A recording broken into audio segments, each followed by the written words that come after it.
How are we getting backwards evolution on these shields?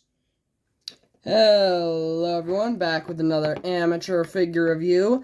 I'm gonna bet you didn't expect to see this uploaded so soon after the last one.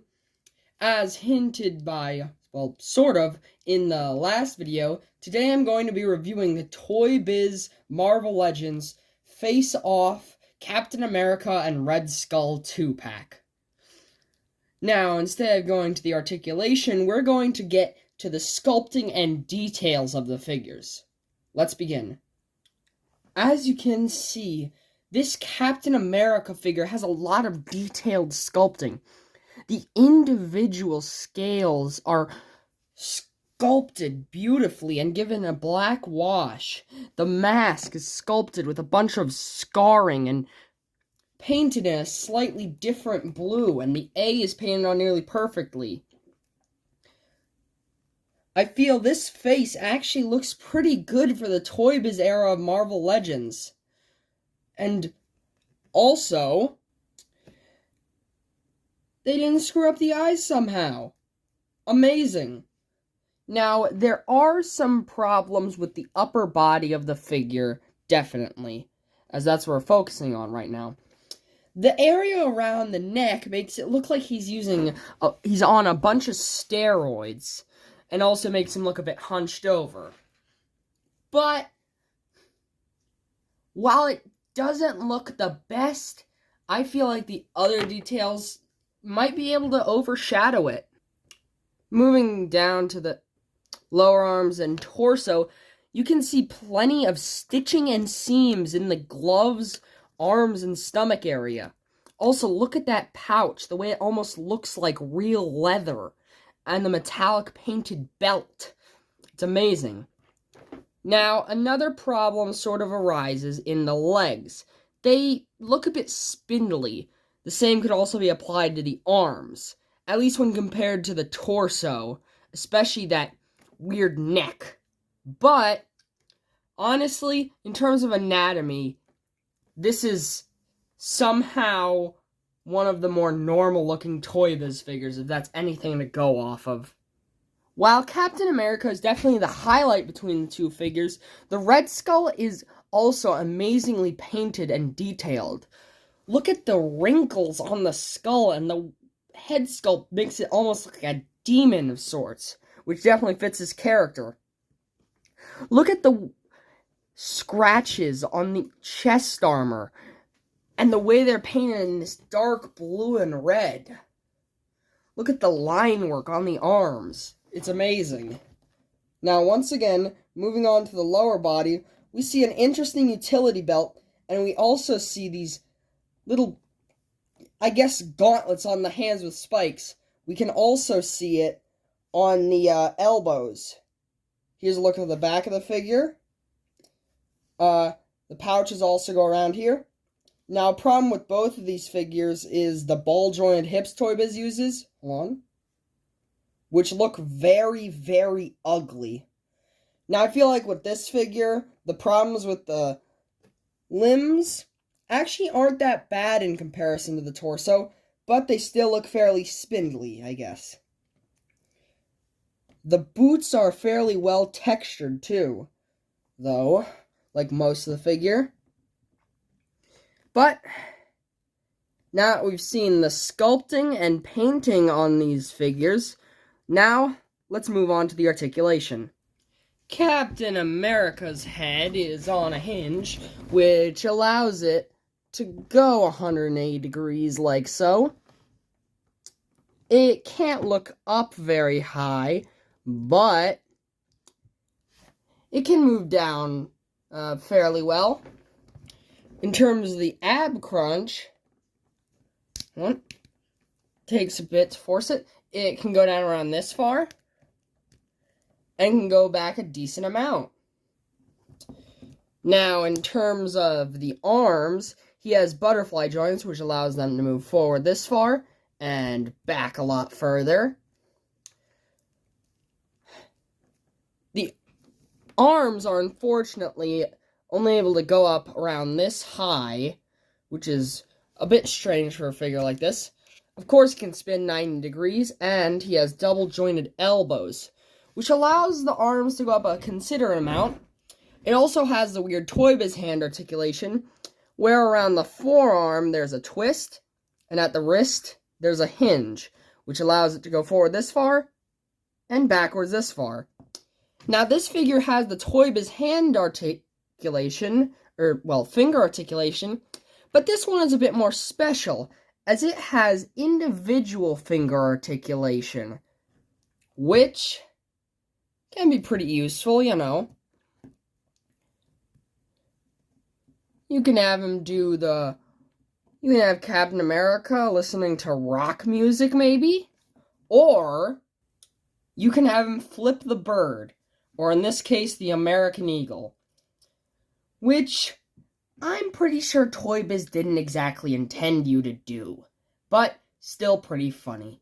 The legs are on an annoying Toy Biz ball hinge, and they can kick up this far, kick back not very far, they can spin at the ball, and split a really good amount.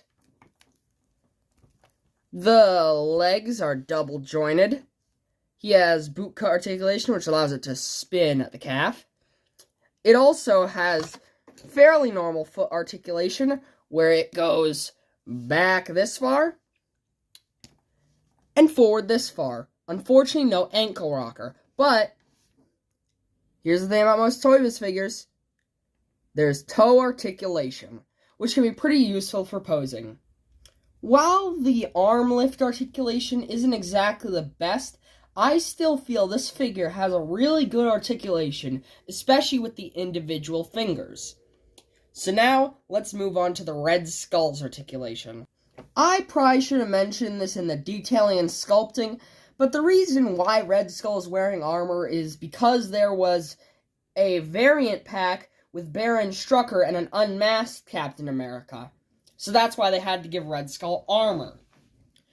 Anyways, pretty similar articulation. Head can spin 90 degrees with a little difficulty. It can go up better than Cap, but it can't really go down far.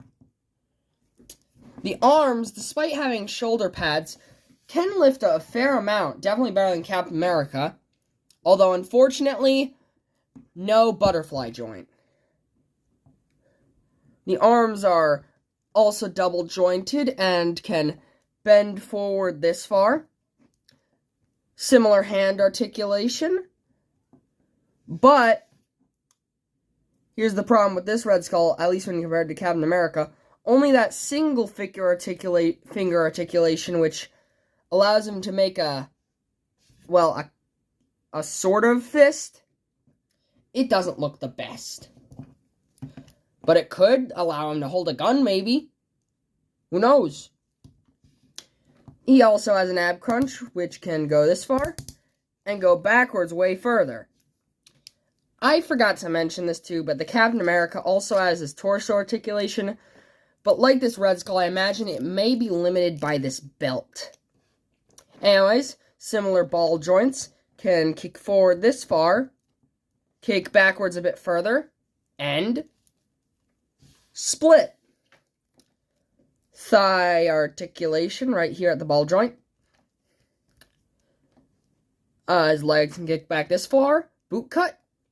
Feet go back around this far. And they move forward this far. Like Cap, toe articulation. Although the articulation on the Captain America is infinitely better than the Red Skull, at least in terms of the fingers, I'd say the Red Skull is also a very decent figure.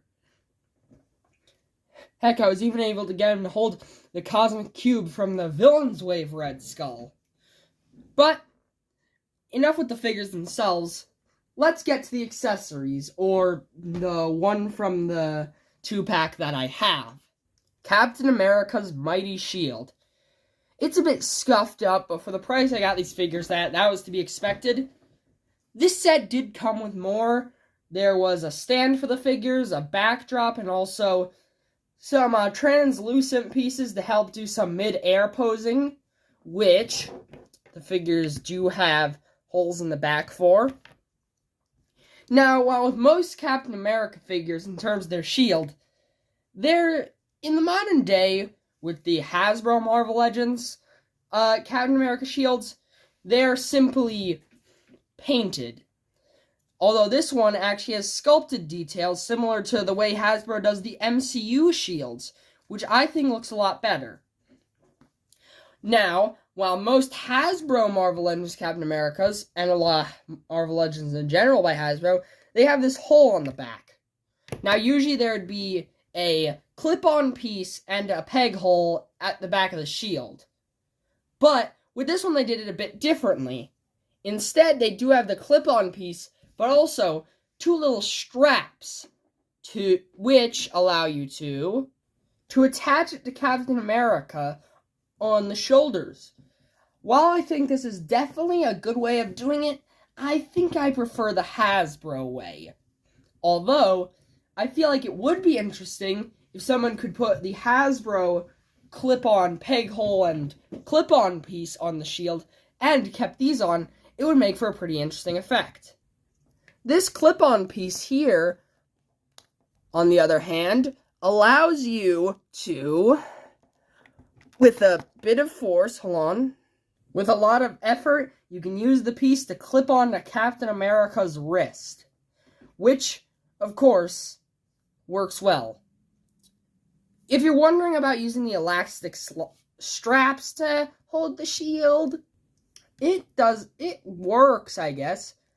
We'll shake around a bit, but if you try to use both, yeah, this works. If you also use the clip-on piece, it not only gives the effect that he's holding the shield by the straps, but also supplies the secureness of the clip. So, if you get this figure or one of the other toybiz Captain Americas, definitely try this. Now, for the comparisons, I was of course going to compare this Captain America to the 20th anniversary release. But there's an issue. I lost the head for it somehow. So, I'm going to be using a temporary replacement. Yup, J. Jonah Jameson's head works well enough. Anyways, here's the face-off 2-pack Captain America and Red Skull compared to the 20th anniversary Captain America, albeit with the J. Jonah Jameson head on the left, and the Zenmu Villains Wave Red Skull on the right. I think some elements of the face-off cap are better, like the articulation, colors, sculpt, but the anatomy of the 20th anniversary is definitely better. Although I still think that the 20th cap will make a worthy replacement. Red Skull, on the other hand, meh, I could take him or leave him. The Villains Wave Red Skull, I don't think will ever be topped. Unless they somehow release a... Sorry, I had to retake this part. If they release a more modern Red Skull with the amount of accessories, detail, and the head sculpting of this Villains Wave one, then I feel it could definitely top this release. Also, here's a comparison between the shields. You may be wondering what the ugly holes in this one are for. They're for some effect pieces that came with the 20th anniversary version. Here's the back. I definitely feel like the original on the left here could have done with this little peg hole you see on this one, where it sort of switches between the clamp. But overall, I feel like this one, despite being a little scuffed up, well, I'd say a little, but very scuffed up, it's definitely a better shield, especially in terms of, paint and sculpt. Well, minus the scuffing, as I've said. Now, here are the two figures compared to the Retro Vision and Scarlet Witch, which are about the... it's kind of funny.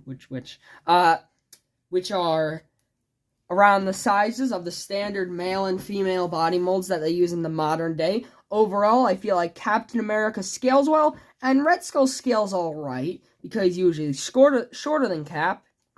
Although the size of Scarlet Witch's hair and helmet definitely makes her seem a bit tall. Now for these characters' right-hand men, we have Bucky Barnes from the Disney Plus Falcon and the Winter Soldier wave on the left, and the comic Crossbones from the Black Widow movie wave on the right.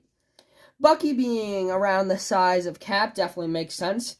Not as muscular for two reasons: it's a live-action version, and he's not exactly a super soldier. But I am not very sure on why Crossbones is that big. Although it does make more sense compared to the 20th anniversary Captain America, due to that one being a bit taller. For some other very important Captain America characters, we have the comic Falcon figure from the Joe Fixit Build-A-Figure wave on the left, and a repainted Disney Plus Falcon and the Winter Soldier wave John Walker with a Quicksilver head on the right.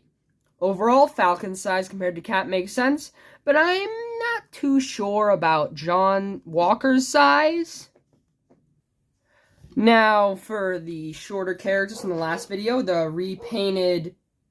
Sorry about that. We have a repainted first appearance Spider-Man, and slightly repainted Bonebreaker wave Wolverine. Overall, they're a bit closer to Captain America's height than I'd like, due to them being the shorter characters, but you win some, you lose some.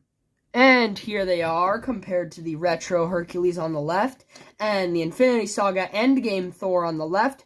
Both of them are considerably taller than these two, which definitely makes sense, due to them being, well, gods. Here they are compared to some bigger characters. The Hulk from the 20th anniversary line on the left, and the Deluxe Thanos with the King Thanos head on the right. Both of them are even taller than the last two, which also makes sense for these characters. And for my smallest and biggest characters, we have the Hit Monkey from the Deadpool 2-pack on the left, which is my smallest. And on the right, we have the Marvel Universe 12-inch Giant Man, or more so, Goliath, on the right, which still won't fit on the screen. And here they are, compared to the figures I've reviewed over my last amateur review series. In the middle, we have the Toybiz Onslaught Wave Green Goblin. On the right, we have the Hulk Classics War Hulk. And on the left, we have the Walgreens exclusive Hasbro Marvel Legends Silver Centurion. Most of the figures I reviewed so far have been Toybiz, which makes sense since they were the start, and I'm sort of starting out with these reviews. Now, for the Green Goblin, I got him for around $25. Same for the Silver Centurion Iron Man. But here's the crazy part. I got this Captain America and Red Skull loose, with the shield, of course, together for that same price. In that case, it's definitely worth it. But these usually go for far more. But if you're willing to settle with the unmasked version of Steve Rogers and maybe buy a head sculpt yourself, that would probably work out better in terms of price. But for the Warhulk, I don't remember how much I got it for, since it's been a very long time. But together, these figures of course look really nice. Even Iron Man. Although for the other four, it makes sense why they look nice together, since they're all made by the same company in the same scale, and for the most part, except for the Hulk, I guess, in the same line. Anyways, this has been probably my favorite review so far, due to just how, well, fun it was to review these new figures. I just got them out of the bags they came in from eBay. Overall, I would definitely recommend these figures. Heck, I'd recommend all of them on the screen right now. Although, I may have a bit more of a negative review coming up. This upcoming review is gonna be a bit rough for you, Allfather Wave Iron Fist. Anyways, I hope you enjoyed. And remember, have a good day.